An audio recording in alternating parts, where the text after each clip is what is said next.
আজ মশলা ধোসা করব।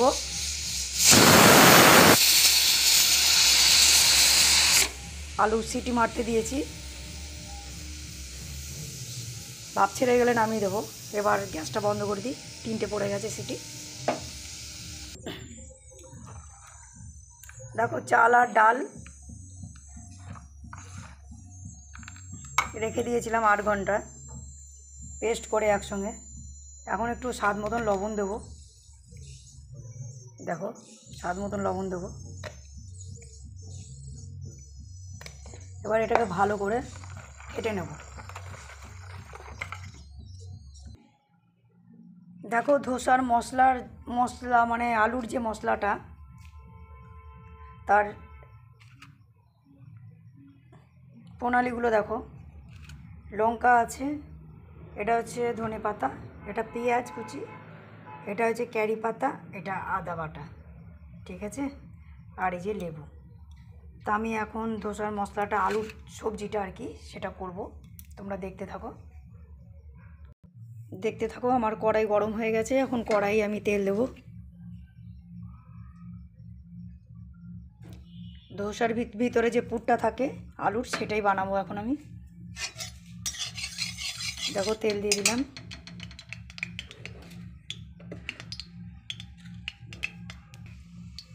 একটা শুকনো লঙ্কা দিলাম,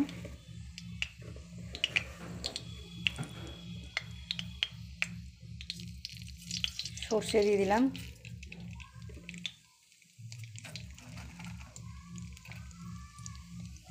মৌরি দিয়ে দিলাম,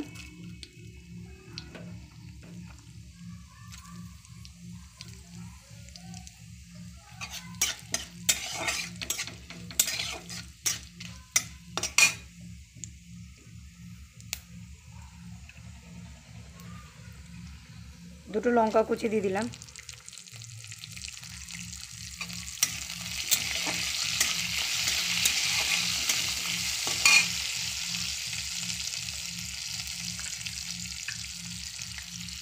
দুটো পেঁয়াজ কুচি দিয়ে দিলাম,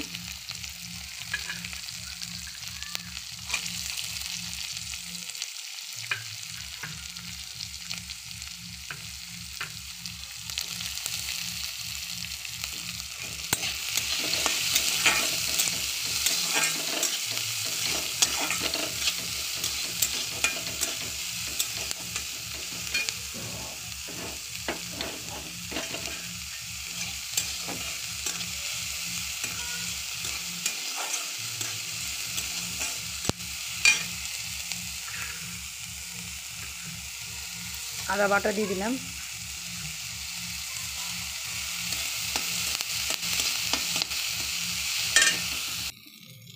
স্বাদ মতো হলুদ দিলাম। হলুদের কালারটাও ভালো হয়।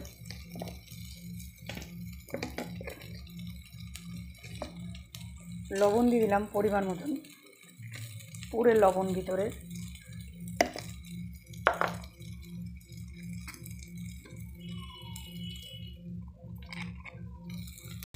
দেখো লঙ্কা গুঁড়ো দিয়ে দিলাম,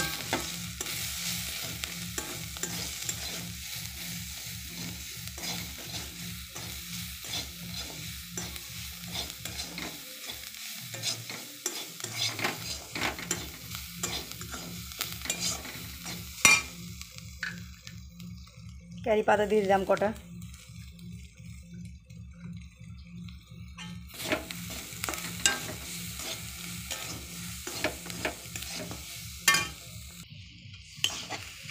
আলুটা দিয়ে দিলাম, সিদ্ধ আলুটা।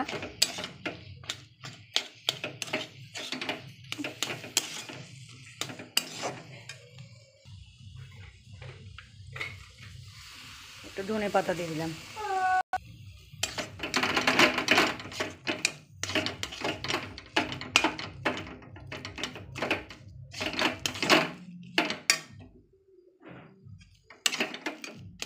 দেখো আমার পুর রেডি হয়ে গেছে। এবার পুরের মধ্যে একটু লেবু দিয়ে দেবো।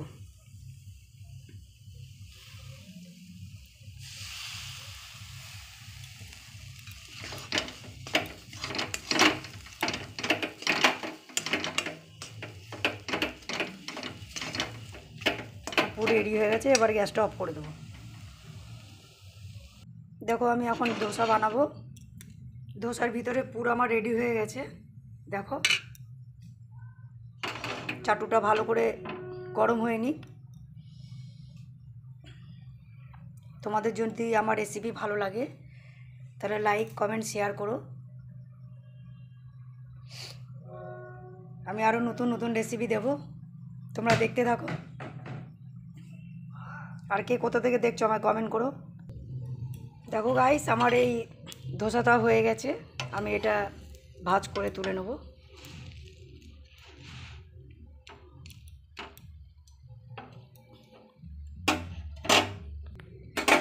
দেখো আমার এটা হয়ে গেছে, এবার এটা তুলে নেব।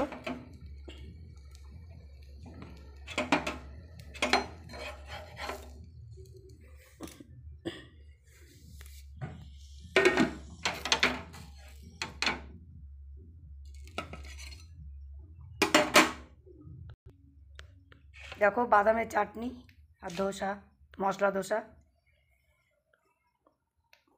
এরমভাবে আমি পরপর আরও কটা বানাবো।